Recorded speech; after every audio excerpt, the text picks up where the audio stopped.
county, building a bathroom for my off-grid bunkhouse using a 4x8 trailer bought here at Harbor Freight. Now that might be an interesting build. Yep. And if you're interested in that story, this is George the Fearless Rambler. I'm inviting you to come join me.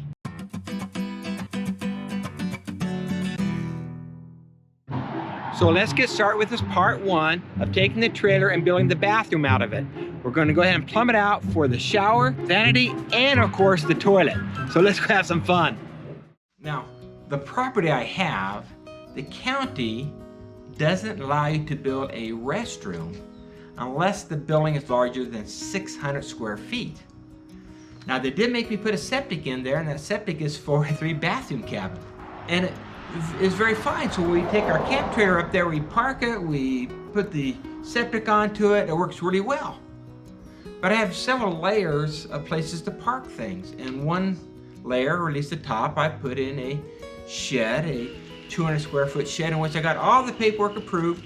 They said it's great, the location is great, the size is great. They said that's great. You know, I can't put any septic in it or any restroom. So I have to build it into a trailer. Now the covenants or the policy of that county says I can't have up to 2 trailers there, and I can have restrooms in those trailers.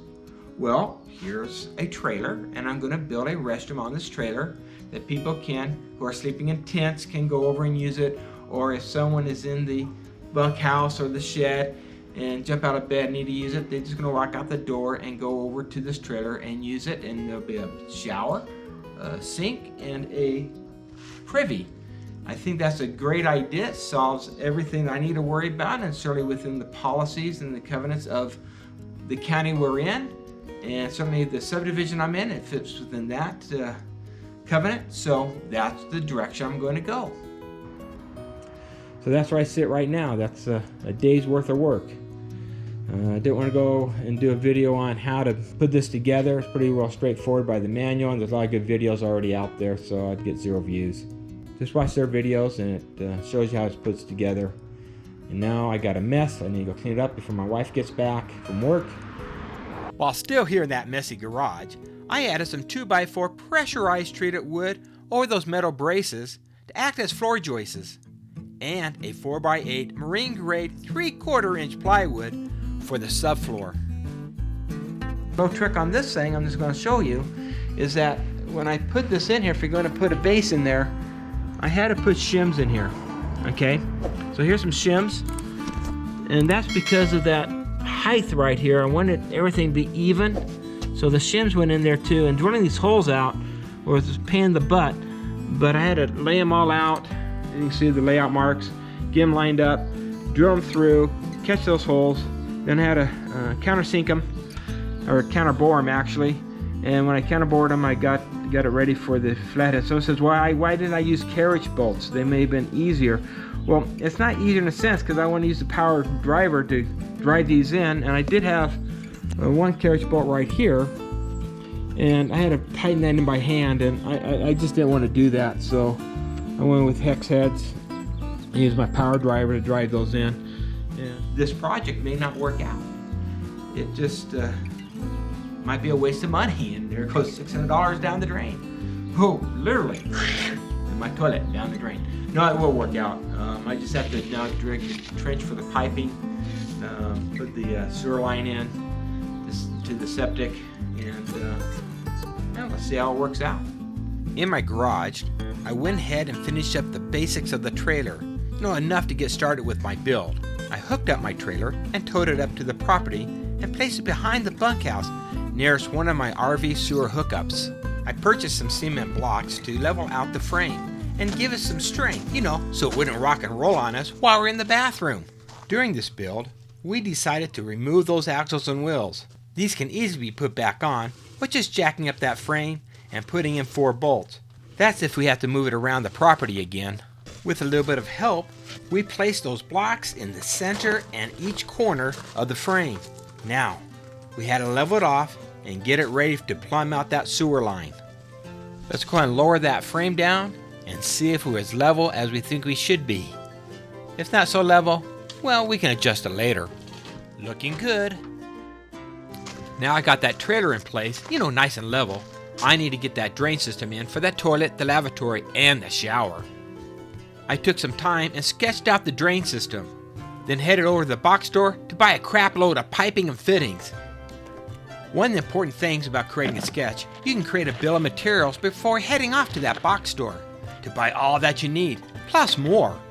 Yep, I wonder if this will work for my toilet. What's a closet flange? And tell us what we're doing? What are we building? Okay, we're building a bathroom on a trailer. That's what we're doing. And I'm putting in the plumbing for it right now. It should hook in like a regular trailer and go into a septic. And a trailer fits right there, a trailer septic hole, I don't know what to call it. So we got the 3-inch pipe coming across, will be the main pipe. And then we'll break it out for a toilet. And we haven't decided if it's going to be a flush toilet or just a trailer toilet. We'll have a little vanity, about 20 by 20 vanity right here. And over here we got a shower. And that's probably the most important part. The shower drain's going to go right here. And we'll have this movable trailer. Okay, so I got the toilet set up there. The toilet area is 12 inches from where the wall is going to be out. We got it from 15 inches out from here to here. That gives us a good little area, elbow room. And then toilet's going to go about this right here. Vanity's right there. So we're going to bring the toilet across. We're going to hook into the vanity right here. You do need to put an air vent. So I'm going to put this air vent in for the toilet. And that's going to come off, come into this wall, and join together and have one vent here. And we're just going to continue down as we get down to the shower. So we're at that point. We got some pieces we're going to start putting in. And let's have some fun.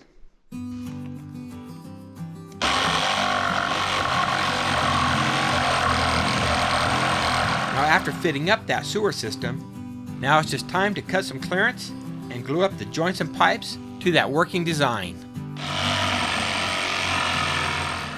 That's not fun. So I also got a chance to take my marine plywood here, lay it out, and cut the openings for the fixturing I'm going to install, such as the shower drain, the very, very small IKEA vanity, and of course the toilet. Yeah, oh, right there, yep. That's what I got going. So today I'm going to do some framing. I'm going to get the framing up. Let's get the framing built. I have to put the siding on first and then I'll hang it. That's going to be next weekend. And then put the roof on it. That should be done for the summer, or in this case, the fall. So great, let's get going with it. It's going to be fun. Yay! It looks like fall is upon us. I've been doing so many projects, I need to get back to this trailer bathroom. Last week I got a chance to come up and do a little bit of work here, and what I've done is I went ahead and finished up the drain system that's going to flow down into here, and we're just going to use RV hookups. It is a trailer, it will be movable. Got the wheels right here. So I just need to build a little shed. I don't want to call it a shed, but certainly a body or a container maybe to put in the toilet, the sink, and maybe the shower. Again, it has to be on a trailer. It is on a trailer. It will be movable if I want to move it. Probably won't. So anyway, we're excited. This is where we'll leave it today. And in part 1 of this bathroom build, we finished up the drain system to the septic and attached that floorboard. On part 2, we'll hit that framing. Stay tuned for that exciting build. As Terry Rambler waves goodbye, I want to thank each one of you for joining us today and watching this video. Now do me a favor and become a member of that Rambling crew. That's pretty easy. Just subscribe. And you can take some precious time later to watch some more of my upcoming videos. Now do me a favor, hit that notification bell, give me 2 thumbs up, because this is George the Fearless Rambler, wanting to do some framing again, signing off.